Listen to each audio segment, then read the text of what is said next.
Hi, I'm so glad you've come to watch this video. We created this video to help you navigate our grant portal and to give you some tips on how to create a competitive grant application. The Classroom Grant Program was initiated to show our appreciation for all that you do for our community. Teaching our children is a vital part of our future, and we are honored to have just even such a tiny part in helping you in all that you do. Let's go ahead and get started. To access our online grant application, you will need to visit our website, www.cfpartner.org. Once you've accessed our website, from the menu select Grants. From the drop-down menu, select Classroom Grants. On the Classroom Grants page, you will click on the Classroom Grant Portal button. If you've registered previously, log on with your email and password and you're ready to go. But if you're a new applicant and you are not registered, click on Register to get started. You'll want to fill out the required fields, which are general information, setting up your name, your email address, and creating a password. Then you will want to select the option for Classroom Applicant. That is the only option that you will need to be able to apply for a classroom grant. Now that you're registered, it's time to apply for a grant. Log in, hover over Classroom Applicant, select Available Grants, then select this year's grant. There will be 3 tabs. Select Applicant Information. You'll fill out your basic information about your project. Towards the bottom, you will fill out your principal's name and email. Then you will upload any supporting documents you may have. Then you can select Save. Please keep in mind that you don't hit Submit until you are completely finished, because once you hit Submit, you can no longer access and make any changes to your application. Let's go over some specifics within the application. For amount requested, you will enter the amount that you estimate you will need to complete your project.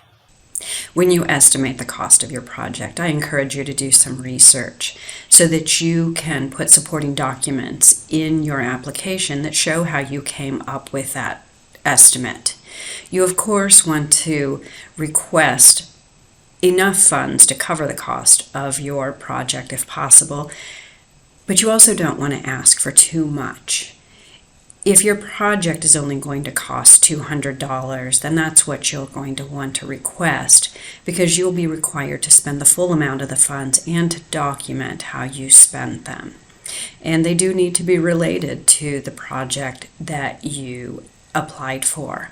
Please keep in mind that as you document your expenses, you cannot use grant funds for purchases that you made prior to the grant date, nor can you use grant funds for any taxes that you may pay. When it comes time to make your purchases, you have estimated what you think you're going to need for your project. And then you go to make the purchases and you find out it's on sale. You're going to get it for a much better price. Well, that's great. Go ahead and get it at that better price. Now you have more money to spend on additional items for your project. You do need to spend all of the grant funds. Please save your receipts, because at the end of the grant, you will need to provide your receipts showing where you purchased, what the amount was, and it should also show the date of the purchase. For the project description, tell us all about your project. Let us know how it supports your academic goals. This is your chance to make a strong argument for your project. Remember, this is a competitive grant process, and you want to be sure that you have explained your project well so that the grant reviewers understand it and understand its academic value. You do have an opportunity to upload supporting documents for your application. This is a time when you might want to upload a picture of what your project will look like, a snapshot from a website that shows the cost of the project, anything that may support your application. As you submit your supporting documents, I encourage you to use screenshots. Please don't use links in your application. The information on the websites changes, and sometimes that price changes, and that can have a negative effect on your application. So I would really like to discourage you from using links in your application. Please keep in mind, you are limited to one upload.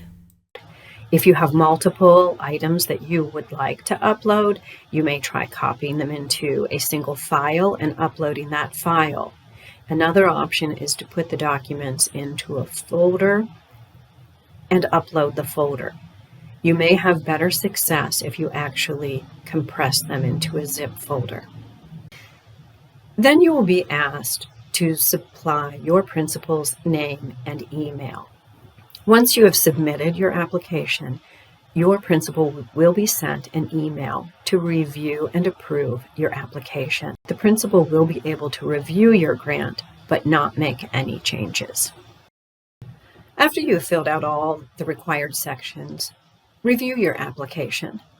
When you feel it's ready, select Submit. Again, you can make no changes after submission.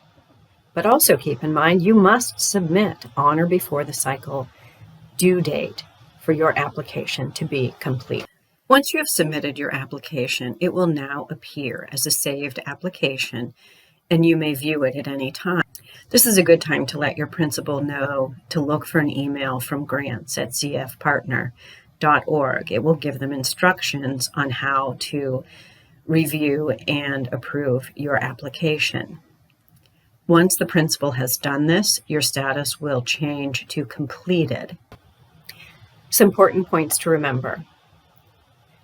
Submit equals final. Applications must be approved by your principal prior to our review process. We will communicate with you by email. Please keep an eye on the email that you use to register, as that is how we will contact you. Grant funds cannot be used for purchases made prior to receipt of the grant, nor can they be used for taxes you may pay. Please take pictures of the students participating in the project. You'll need some for your final report. Please be certain when you submit those pictures that they're ones that we can share on our social media. We love to share with the community all the great work that you're doing. A final report will be due by the end of the school year. When your project is done, it's time to complete the final report. Log into the grant portal, find your grant in My Awards. Click on the red Final Report link and complete the required fields. Please share with us your students' experiences. Upload your receipts and upload those pictures. Please give us pictures. Just like the application, the final report limits the number of uploads available. In this case, there are two, one for receipts and one for pictures. Just as before, you will need to either copy everything into a single document or compress them into a folder before uploading. If you aren't sure how to do this, please watch our video, How to Upload Files in the Grant Application and Final Report. This can be found on the Classroom Grants page on our website. If you have any questions, don't hesitate to reach out. Our contact information is listed here. Good luck with your application, and thank you so much for all that you do.